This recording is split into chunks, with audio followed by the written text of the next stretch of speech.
Hi everybody, welcome back to the channel. I'm Adriana here on my channel. Yeah, I don't know. This is a weird intro.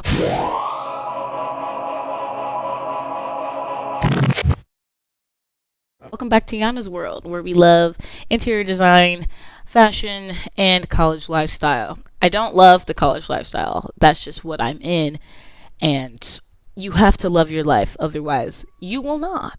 You got to turn everything into a positive experience, much like the sound of this truck that is in reverse. Today, I'm going to be telling you about the 6 reseller personas that I personally see in the reseller community today. You probably have seen your own version of these. These are all fabricated, okay? These are not real personas. These are personas that I have created from dark pits of the back of my brain, okay?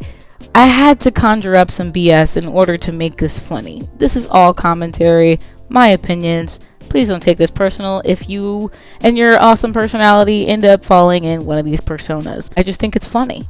Let's get to it. Before we get into it, let's talk about resellers in general. What is that? If you don't know what that is by the name, it's pretty self-explanatory. It's somebody who's basically had an item, right? They bought it for original retail price, or maybe they bought it from somebody else, and now they are reselling it to you, the consumer. In this specific video, though, I'm going to be talking about resellers in the second-hand market, mainly like thrift stores, you know, antique shops and thrift stores. So yes, actual home decor items, as well as clothing items. So what do I mean by these personas? There are just different types of people, right? Everywhere there's a trend of a trend. Resellers are already a trend, but then there's, like, you know how we have like aesthetics, right? That would make sense, right? Because everybody's into their own thing. Let's get down to the 6 reseller personas that I have conjured up in my mind. Trendy Tally, you know what I mean? This person, I normally see them as a male, but it's okay if they're not. I'm thinking of your Zoomies guy.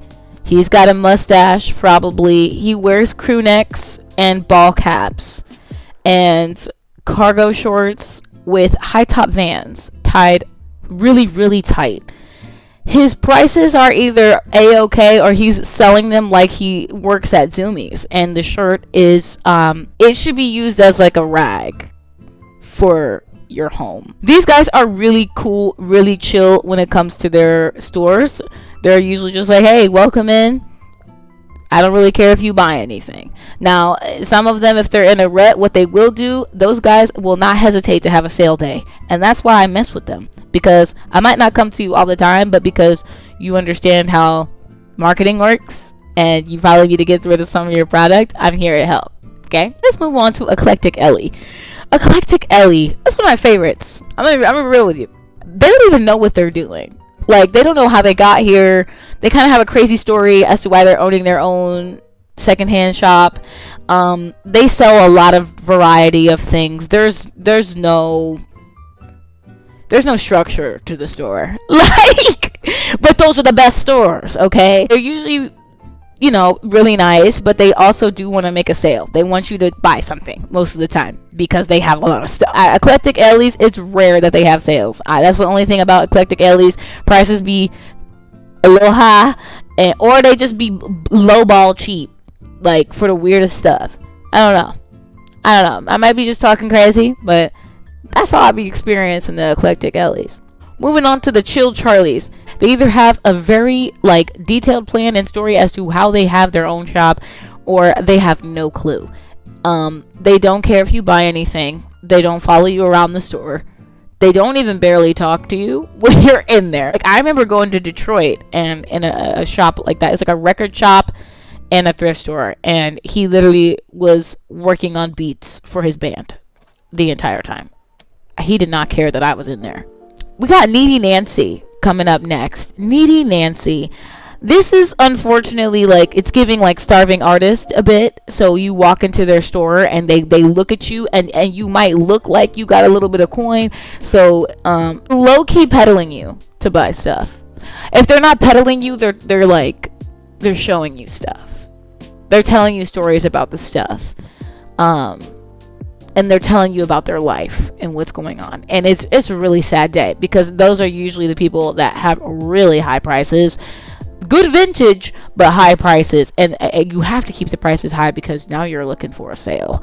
And since you don't get any, your like price per item has to be higher, which is really unfortunate, really. This is one of my favorites, but also least favorites, depending on what I have going on. If I have nothing to do, I love these guys. If I'm busy and I'm trying to make a quick secondhand purchase, these people, they can be low on my list. And these are your talkative Teds. But they want you to make an investment. They're like your investment purchasers.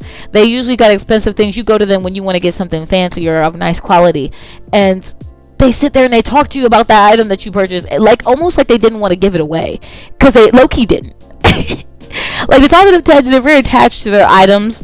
They take their store very seriously, but because of that, they gonna talk to you about that store, and they're gonna talk to you about every item in that store, where they sourced it from, and how much they got it. If they farted on it, you will know. And you might be uncomfortable. Let's move on to the last one, and then we're gonna get up out of here, okay? This is the Scared Sally. This is more for like Facebook Marketplace things. And look, before y'all come at me, and I know you're still gonna come at me, like I said, grain of salt, jokes. But as a person of color, it's really frustrating to try to go pick up stuff from Facebook Marketplace, because people are always thinking I'm trying to rob them. Like, y'all are doing too much.